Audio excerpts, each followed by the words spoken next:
Et on passe la parole à Frédéric Römer, Homeland. Merci beaucoup. Merci, bonjour à tous. Je suis ravi de me prendre la parole aujourd'hui. Je pense que vous êtes à peu près tous prospects d'Homeland, donc n'hésitez pas à venir me voir après. Je vais vous raconter mon histoire personnelle. Moi, en juillet 2015, j'étais banquier. Et comme tout le monde, un matin, je prends ma douche avant de partir au travail et j'ai une fuite sur l'arrivée d'eau de mon appartement. Voilà, donc catastrophe. Je ne connais pas de plombier, je connais à peine le nom de mon syndic qui m'envoie des appels de fonds indéchiffrables. Donc je trouve quand même son numéro de téléphone, j'appelle et je tombe sur un répondeur automatique qui me dit que il va ouvrir à 10h du matin et que je pourrais le joindre à ce moment-là.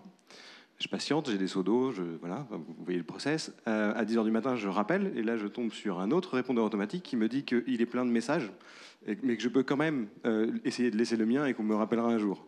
Donc je comprends bien que mon syndic n'est pas organisé pour répondre à mon problème du jour, qui pourtant concerne bien les parties communes de mon immeuble.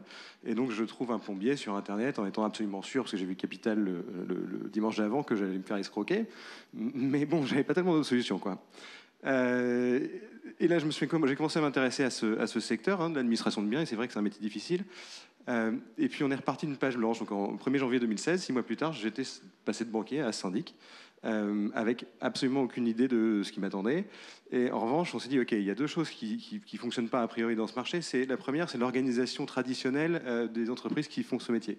C'est-à-dire que vous avez un gestionnaire, assisté d'un assistant et éventuellement d'un comptable, qui doivent gérer toutes les problématiques, quelles qu'elles soient, quel que soit leur niveau de complexité ou l'expertise mise en jeu, de 50 immeubles.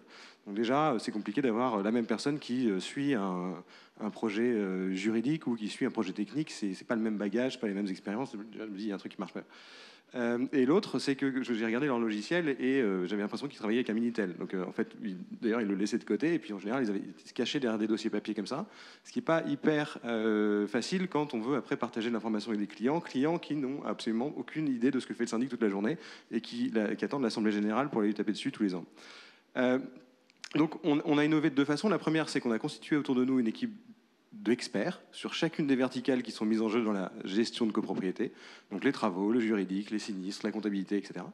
Et le deuxième, c'est qu'on les a équipés d'un logiciel qu'on a développé nous-mêmes, qui leur permet de travailler de façon collaborative sur tous les projets de tous les immeubles que nous gérons, et qui permet aussi, miracle, de dire à nos clients en temps réel ce qu'on fait pour eux. Et donc tous les matins, nos clients reçoivent un petit récap par email de ce qui a été fait la veille dans leur immeuble.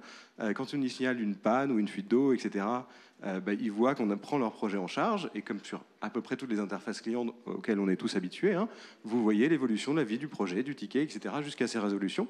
Même chose pour tous les aspects budgétaires, où on a négocié, etc. Ça nous permet de diminuer les charges de 20% en moyenne, les charges globales de nos immeubles, ce qui est considérable.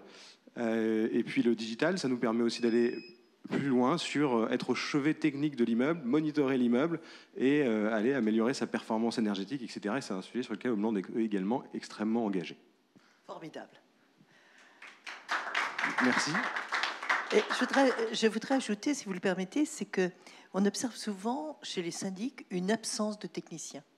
Et là aussi, vous apportez des solutions plus rapides parce que souvent, il n'y a personne qui va s'occuper de votre dégât des eaux et vous avez raison de réfléchir sous la douche. Je vous labellise avec grande joie. Merci beaucoup.